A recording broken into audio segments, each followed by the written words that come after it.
Hey all, and welcome back to Fuzzy Dutchy Gaming, and possibly the last episode of the Laidback Exile. So the whole purpose of the series was to see how far I can get on SSF, playing 1.5 hours a day. I was always seeing lots of comments on Reddit and various forums that you can't get deep into the game unless you know life it. So this episode itself is a combined episode that covers 9 hours, which is 6 days. The reason for this is that the first 3 days, which is 4.5 hours, was just farming lower tier Scourge maps and doing some more serious rotations to get the final bits I need to be able to do the rest of the content. It's not really engaging to watch, and I'd struggle to make a good video out of it, so I've merged 2 into 1. So the content I've managed to clear in the last few days is on the screen now.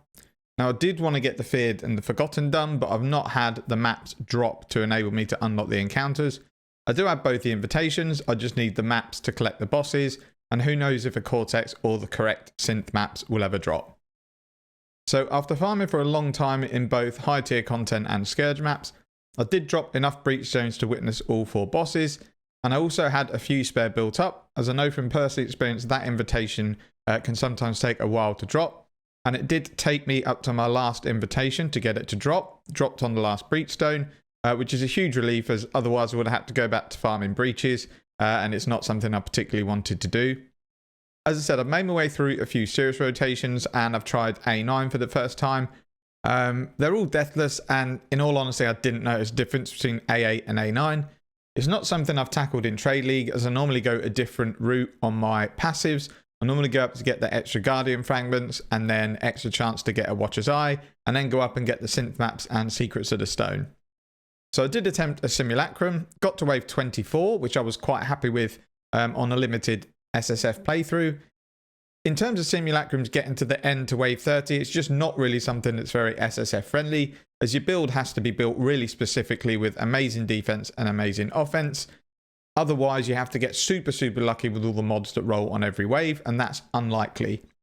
So on Trade League, in the Lightning Strike forum that I created, there's a few people that take on Simulacrums and regularly clear 30 waves, but they've all got 300 plus exalts in their build, and they all run a headhunter. So SSF wise, on limited time, that's never going to happen.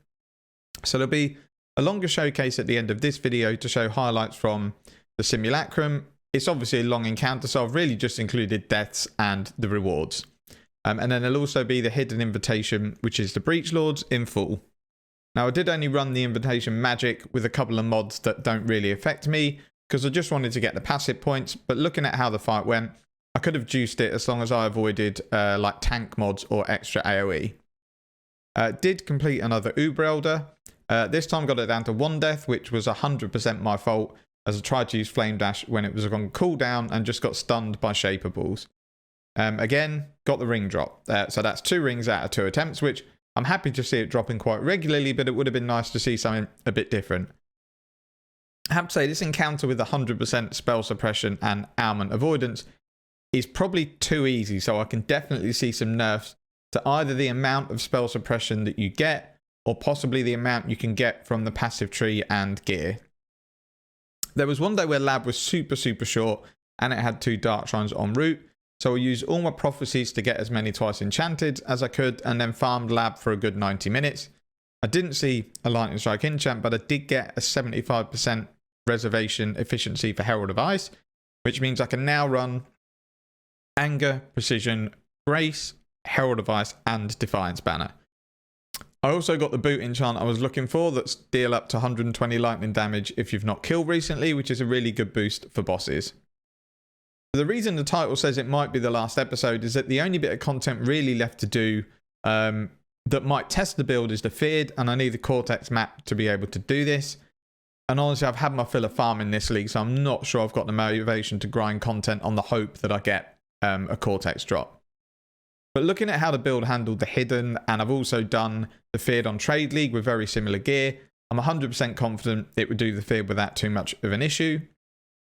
The only thing that would stop me is player skill rather than the build. So I know the build can do the encounter.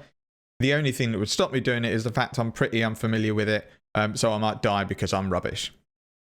Now I may look to carry on the series to farm specific high-end bits of gear. If I do, it means the episodes will become obviously more sporadic. As if I said my aim was to get +2 strike gloves with Frenzy or Culling Strike, it could take days, weeks to farm, or I may never get there because it relies on Awakener Orb, Maven Orb, and then getting lucky in areas. The other idea, which I'm not sure on yet, is to start a series seeing how far I can get on one of the worst skills in the game, like Lightning Tendrils. Not to say, oh look, I'm so good I can get Lightning Tendrils here. It's more to have a look at maybe what a hideous experience it is, and what might happen if a new player picks a skill that looks cool, but then it ends up actually they quit the game because they spend 10 minutes killing a boss in Act 2.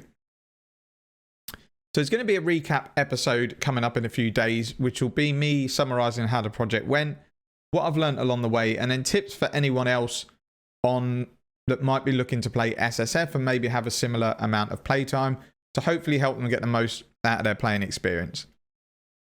So overall, the project lasted 67.5 hours, which if we work out 1.5 hours per day, is 46 days. So that's about half a league.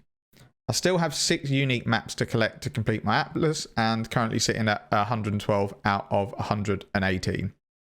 Overall, I really enjoyed the experience because, as I've said in previous videos, in Trade League, I'm one of those people that if I've got the currency, I'm going to buy an item rather than farm it. And I really wanted to see how long it would take and whether it was possible to get a similar geared character in SSF. The only bit that's really frustrating to me, which I hope they change, is actually getting invitations to drop. In my personal opinion, invitations shouldn't be a thing that drop. They should be automatically, you should have an invitation. And once you kill the bosses, that invitation is ready to go. It's just really frustrating, for example, if you want to get the Breach Lords are a prime example. In SSF, it's not particularly quick to gather these up because you don't have unlimited chaos to go and buy scarabs or use it constantly on the map device. So you could do 7 or 8 Breachstones and you don't get an invitation drop, but you've got all the bosses completed. That's really, really frustrating.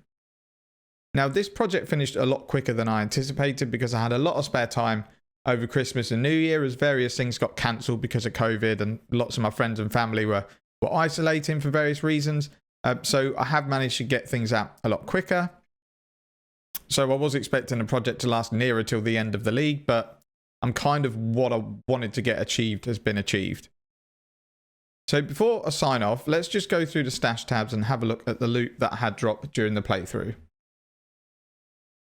So currency tab, there is nothing spectacular, but that's just because I've been using currency as I've got it. I've been using my sextants, I've been using my chaos for the map device, I've been using it for crafting, I've been using alterations and transmutes for some maps. We've not really got enough orbs of fusions and jewelers to be able to go and link a new 6-link unless we get really lucky. Generally, currency tab is looking kind of what I would expect it to look like. In terms of essences, any essence that's useful for crafting anything has been used. So we don't have any of the lightning damage ones left, or cold damage, fire damage, attack speed, because I've still been trying to craft a claw. Oils were looking pretty decent, but again, I don't need another anoint, so I haven't completed these 6 blighted maps because I don't need oils and I didn't really need anything specific from those encounters. Metamorph, again, any of these that I've needed, I've been using. So I've been using the life ones on the amulet, the resistance ones on the ring, and then attack ones, which I've only had 5 of, because I use them on the belt, on the Mark of the Elder. Delirium, we've got a ton of Delirium orbs that I might look to use. We ended up getting a set of the divination cards that give you 10 Delirium orbs, and we ended up getting pretty much the worst one, which is weapons. And obviously we did a Simulacrum, so this is more like 352 splinters over the course.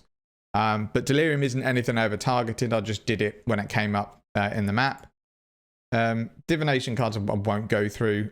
Scarab's not looking too bad, I have been using these, but through Simulacrum and various Scourge maps, we managed to keep a pretty good amount of these available.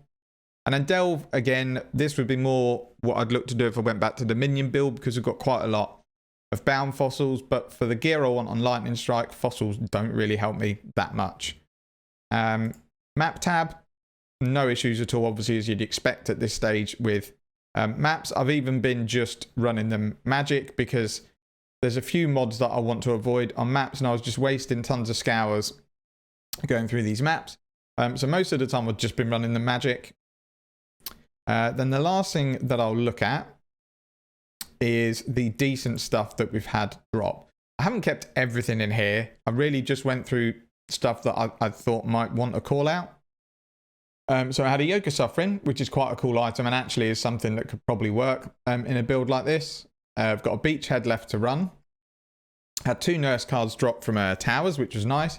Had 2 drop in 3 maps, and it's just, again, typical because I did magic find on my main account in trade, and I sometimes went hours without one dropping, and then I get 2 within 3 maps when I'm not even... I mean, they were out. That was about it, but I've got no magic find gear. We've got 4 of this Heart of Glory contract, and we've got 1 of the Breaking the Unbreakable. No interest in doing them. Had some March of the Legion boots drop. Red Blade Banner. Had some Synth gloves. They're not particularly good. I just pulled them out because they're from Synth maps. The Circle Rings out dropped. Actually are pretty decent. So we got 1 with Chaos Resistance and Herald of Agony Mana Reservation. We got 1 with Herald of Purity, increased buff and increased damage. Then we've got cold damage while affected by Herald of Ice, plus Herald of Ice has increased buff effect. And then the last one is trash. It's a Herald of Ash one that isn't very good. And then we had another Mark of the Elder drop from Uber Elder, corrupted it, and it just stayed the same. We've had 1 Watcher's Eye drop, which is actually a pretty decent one. 15% Lightning Pen when you're affected by Wrath is fairly decent. 3 Awakened Gems, pretty useless for the build. Fire Pen, Ellie Focus, and added fire. And then I totally forgot of the Empower that I had on my minion character, so I haven't been leveling this up, unfortunately. From Cirrus, had a Savior, the Helmet, a Thread of Hope, and then a couple of Watchstones. A couple of Magic Find items if I was looking to build a set. A bad Megalomaniac from Simulacrum. And then just a couple of synth items that might be good on like a character that you're leveling up. So 1 with really good cold resistance, Fractured on, and then there is a chest with 112 life. I found a chest with additional curse. Power Siphon fires 2 additional projectiles. And then we did find a Spectre chest in Delve. It's a terrible one, but it's something that you don't come across all the time. And that's about it, really. We had a Determination Reservation Amulet, but it's on, well, I wouldn't say a bad base, but a bad base for an attack build. And this is just a shield that I might look to do something with, either double corrupting or scourging, because it's got the suppression and the ailment avoidance that I need, but it's been superseded by the shield I'm running at the moment, so we could look to do something with that. And then just a couple of 6 links if I ever started another character. And that's kind of it for the episode and possibly the series. The Simulacrum and the Hidden Showcase will be coming up. So as always, thanks for watching. Hope you enjoyed the series. Take care and see you in the next video.